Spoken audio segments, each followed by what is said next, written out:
Welcome to Midlife Unlimited, the podcast for women who want more. I'm your host, Kate Porter, the Midlife Metamorphosis Coach, and I'm delighted to be joined, blah, blah, I put my teeth in, that's how excited I am, by my episode 82 guest, the wonderful Farhana Hussain, to give a taste of our episode that's available now, wherever you get your podcasts, to download and tune in, how to step through the doorway of divorce, which is very timely as we're going to be explaining. So, welcome, Farhana. It is fabulous to have you here. Hi, Kay. I am so looking forward to this conversation. Well, I say we've met. I love everything about you. We're going to be talking about your book. There it is. But I say this isn't a hard plug for your book, but we will be giving your details later on because I thought it's about time I got you on because anyone who's been reading the papers recently can't avoid. There's been a lot about divorce rates overall not really going up, but in midlife, yes, to the point it's being dubbed grey divorces, silver splitting, and according to the latest statistics, that's a difficult word to say, put my teeth in, women are now more likely to apply for divorce in midlife than men for a myriad of reasons, I'm sure. So, without wanting to generalize, it's something that looks like it's going to continue to a trend, not necessarily the right word, but it's something we need to talk about. And obviously, the work you do with women who are stepping through the doorway of divorce for whatever reason is going to be more important than ever right now, isn't it? Absolutely, absolutely. Yeah, like you said, the statistics on divorce continue to sadly be strong. They're not going up, but they're certainly not going down either. And yeah, we are seeing definitely a rise in women applying for that divorce, taking action. And it's important to talk about why that is at the Mm. moment. And like you said, there's a myriad of reasons for those. But I think one of the most significant reasons that we are seeing a rise in women taking back their power Mm. is what is having this ripple effect on women saying, I don't know if this is what I want anymore. Yeah. Not the thing itself is never really about the relationship itself that you don't want, although on the surface it seems that way. And I too, when I went through my divorce, thought, this thing, Mm. this relationship, this marriage, this person is not what I want anymore. But actually, when you just go a little bit underneath the surface, scratch a little bit deeper, explore a little bit more, which I'm sure most people who go through divorce do, Mm. women especially in midlife, is that they realize that actually, me, self, want this thing anymore? Does this thing resonate with who I am today, what I believe about myself, what my values are, how I see the world? All of this has evolved and changed for many, many reasons. Does this align with the life that I want to lead today and with who I want to become? Yeah. No, I'm completely with you. And sadly, probably not the right word. These stats do not surprise me at all because obviously the women I work with, I've never married myself. I'm in a good relationship, but even in that, and Scott won't mind me saying this, there's been a shift. Our boys left home. You start thinking, are we interested in the same things? Will we ever? I want this, he wants that. Is there a way of doing things and keeping each other happy and balanced? And it is a time when so much is changing. Obviously, we haven't all got kids, but I just mentioned our relationship. What the child or children move out, you're left rattling around, as my mother used to say, in a house that was once full of joyous shouting or maybe an annoying shout, but busy, busy, busy. And suddenly that quiet can be a real stop and pause of, wow, now Yeah, what? yeah. Now what? Absolutely. And for me, that was one of the biggest drivers personally for Mm. why I chose to leave my marriage as well. I was 40 at the time, but I remember thinking to myself, in 10 years' time from now, when I turn 50 and my children have left home and Mm, I'm facing the empty nest, and I've got a big family, three boys as well.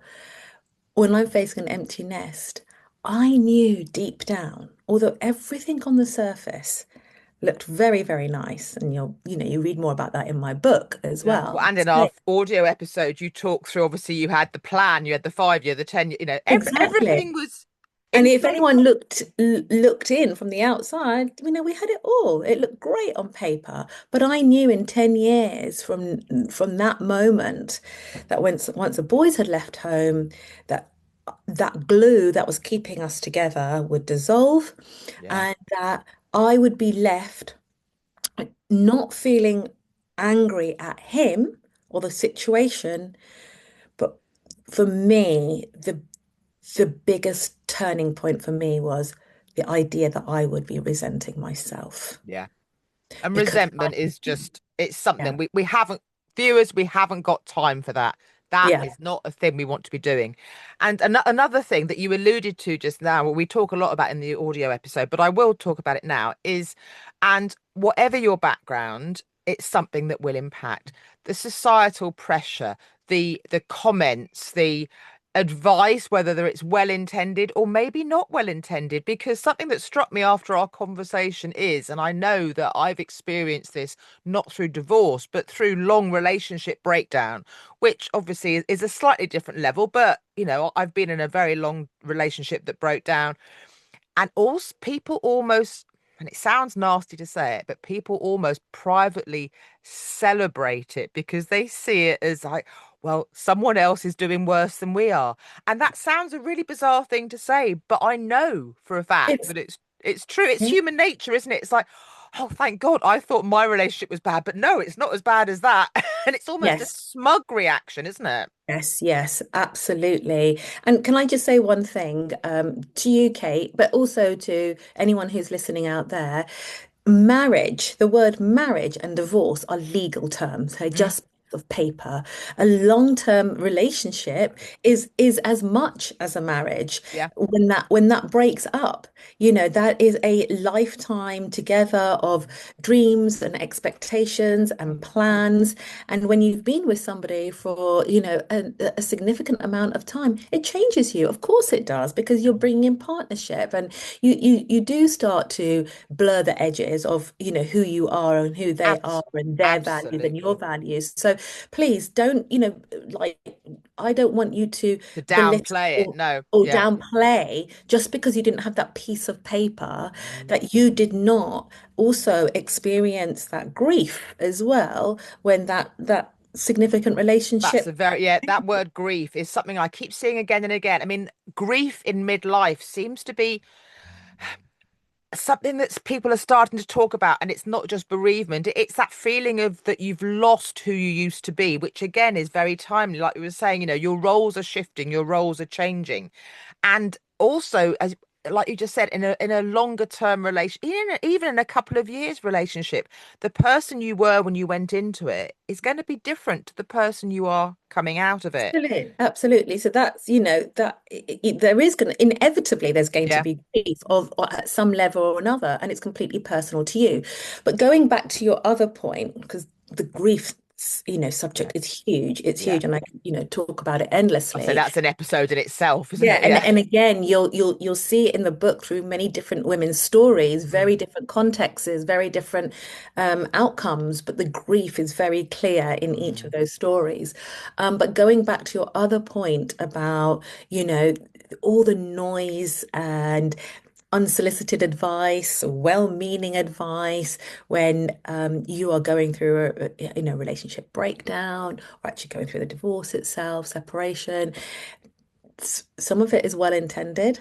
mm, Some of it is well intended, but actually really quite damaging. mm. And some of it is toxic. Yeah. And I don't use that word lightly, because No, I can actually, imagine. actually, this is the one thing I say to my clients all the time. And it's something that I feel really, really strongly about because I've seen how it's played out in my life, Mm, is that when you are going through this life's most significant transition, divorce, especially if you have children, you need to get really, really clear on your boundaries mm, around who you do and don't have in your life. You need to cherry pick the people that are going to be in your village. mm. And that village might just be you and two other people. I Yeah. always say at least two other people because if one is sick or isn't available, you've got the other one. But that's all a village needs, Mm, two people or more. But cherry pick the people that you surround yourself with because their energy is going to impact your energy is going to impact theirs, and you want to make sure that you have got the energy that is going to be for your highest good and for your yeah. children's highest good at this most vulnerable, complex time in your life. And so for me, and I see it all the time now as well, is that I lost a lot of people. Nope, I'm going to reframe that. I let go Yeah. of a lot of people that were what I thought were once my friends, No, I've been there. was once my family, I Mm, thought was once good people in my life. But actually, not saying they weren't good people, but they absolutely did not serve at a time in my life where I really needed that village that was going to support us, carry us, and help us to grieve and grow at the same time. And so you've got, you know, honestly, I'm going to say this again, really hold strong boundaries around who is in your village because they can make you or they can break you. yeah. Community is important, but community, the wrong community can break you. And if you get into that place of, oh, but they're a nice person, but oh, they've been my friend since I was 10. Oh, but that's my mother. How can I? You have got to think about the cost of you being nice Mm.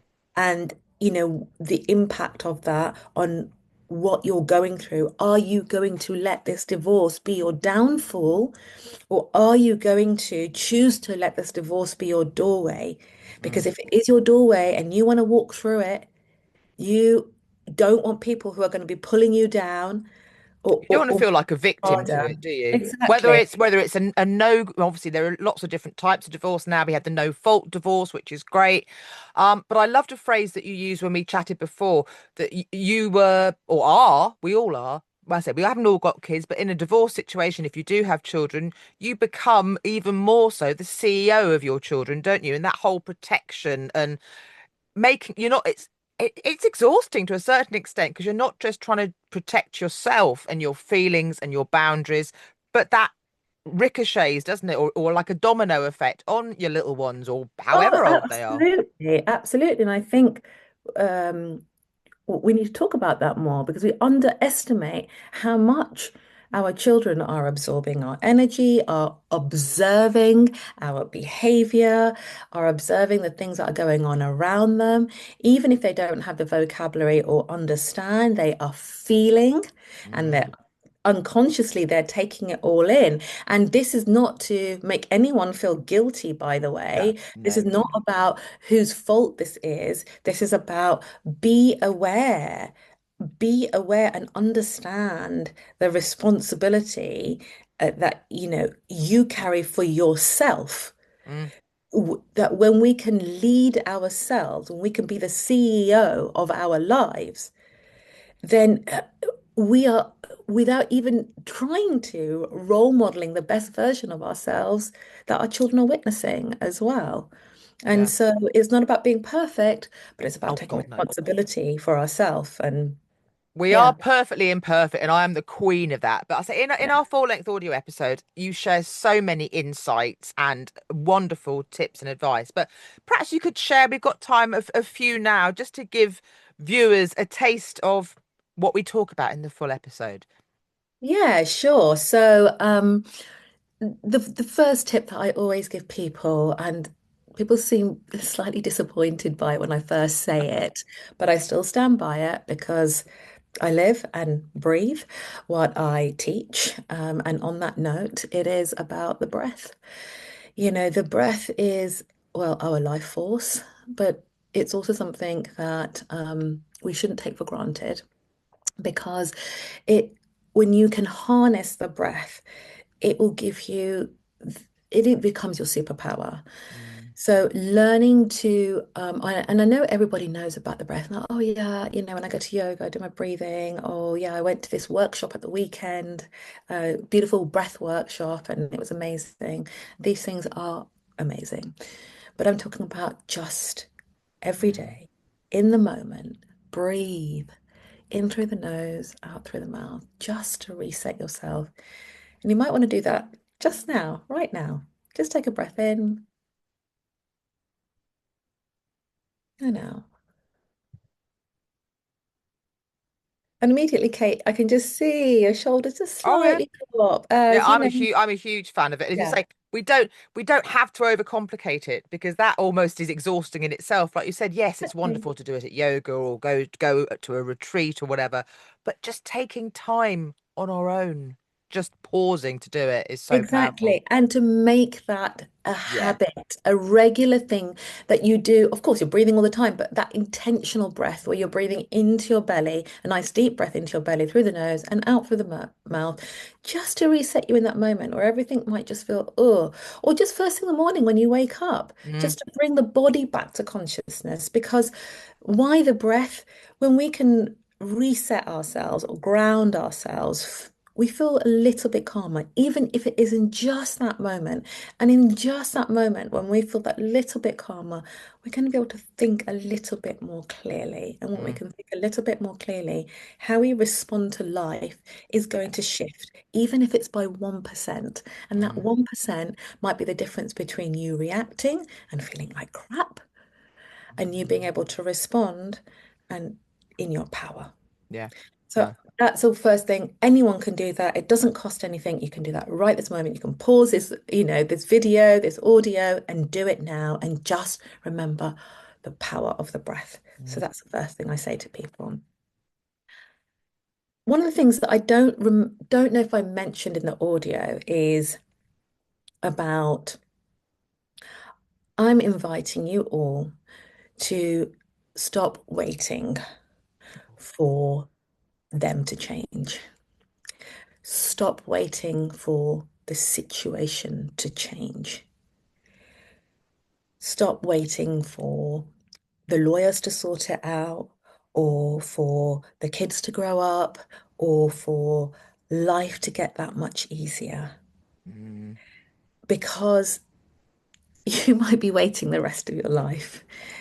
And we know that life is precious. And And every time you think, oh, I'll wait until X, and then X might come, and you're like, yes, but I just need to wait that. Oh, and yeah, it'll never come, it never will come. never come. So my invitation is stop waiting and take charge of your life, looking at the things that are in your control. And even in the most challenging situations, like Viktor Frankl's, book, I can't remember what it's called now. Oh, it'll come to me in a minute. But he was saying that, even if you have nothing else, he was in a concentration camp. You, Mm, he said, you can't take away what I'm thinking and how no, I'm seeing the world and how I choose to respond to the world. That is in your control. So yeah. stop waiting for him or her to change and think about how you can change so that you can move closer to the life that you want. So, that is enough. That's so important because at the end of the day, we can't change other people.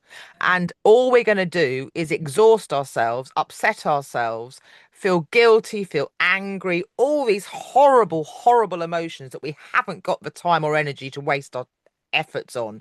And you can, and people do. I see it all the time. That's why divorces become so acrimonious. Mm, That's why we sadly end up spending, like all of our savings, our inheritance, and even money we don't have, trying to control the other Mm, person, trying to control the situation, trying to control the law, etc., rather than redirecting the focus onto ourselves mm, and focusing on what is in my control? What can I change about this? And this is where, again, the breath becomes so powerful because just take a moment when the brain is going a million miles per hour and telling you all sorts of things and catastrophizing, and the evidence in front of you is, like undeniable. Just take that breath and mm, reset and then start again. What is in my control? What can I do in this moment? What are my choices right now? So, that that that piece of advice, I'm sure you can apply it no, to so many areas of life, so not powerful, just so not just powerful. divorce itself. Um, yeah, so that's my other sort of really big tip. There's a million things I could tell Absolutely. you, but I Go just and don't go want and to listen to the overwhelm. full, yeah. Go and Yeah. listen to the full audio episode, but also on the show notes for our episode, all Farhana's contact details are there, and she has her guest profile on the Midlife Unlimited podcast website. But to make it a little bit easier for viewers, obviously I've been waving your book around and it's the right way around. Talk us through how they can get hold of your book, how they can get hold of you, how they can have a chat. Over to you. Thank you so much. So, my book, She's Not Done Yet, is available on Amazon. It's available on paperback and on Kindle as well. So you can go and grab yourself a copy there. A lot of the things that, well, pretty much everything I talk about, but especially the top tips, what you'll find in this book is that it demonstrates those tips in very, very practical, real life circumstances. So I really trust it, and the reviews tell me this as well, is that you'll be able to really resonate with it on day-to-day life as well by reading these stories in here and my story as well. If you want to find out more about me and the services that I provide, I'd love you to come and visit me at www.mydivorcedoula.org.uk. And there's lots of free information on there, blogs on there, and then information on my group program. Now, my group program is a hybrid program. So it's part self-study. And what I mean by self-study is that you will get short 20-minute videos from Yeah. me dropping into your inbox. So they're me speaking to you. You get two of those a month. And then we also meet up once a month as well to check in, for you to ask me questions that might have come up from the video, or to get some spotlight coaching on what's happening in real time for you as well. So it's a really lovely, intimate community of women who are at different stages of Mm. divorce, relationship breakdown, rebuilding life on the other side. But it's incredibly powerful to share the wisdom that we have in that group. So that's a group program. But I also offer private bespoke support as well. All the information is there on my website. But if you have enjoyed this conversation, then I really encourage you to come and sign up to my private letters, because there is so much more of this in my private letters that come out twice a week. They are full of wisdom, thoughts, stories that I don't share anywhere else at all. And I trust that it will really serve. Excellent. I'm Well, also on LinkedIn and on Instagram as well. excellent, excellent, excellent. So go and connect with Farhana. And I'd love if you could leave a review here on YouTube for this episode, or if you've listened to the audio episodes as well. We love a review because it helps with the good old algorithm. Subscribe as well. Press the subscribe button because that helps other people find Midlife Unlimited as well. Come and connect with me on the website again, link in the show notes and here below. And you can find details there of my one-to-one bespoke coaching and my group program as well. More for women who want to start living their midlife to the full. And again, that includes one-to-one and a group session. I love the group sessions. They're so powerful. It They are really is. so It's all powerful. about community, camaraderie, cheerleading. It's been fabulous to catch up. Thank you so much for taking the time to join me today for our little Thank you, audio chat. Kate. Don't forget, viewers, that Midlife Unlimited has a new audio episode every Thursday, available wherever you listen to your podcasts. And then I catch up with the guest and make sure that there's a YouTube audio, a video podcast to go with it as well. So here's to being fabulous and flourishing together and living Midlife Unlimited. Thanks ever so much, Farhana. It's been Thank brilliant. you. Bye.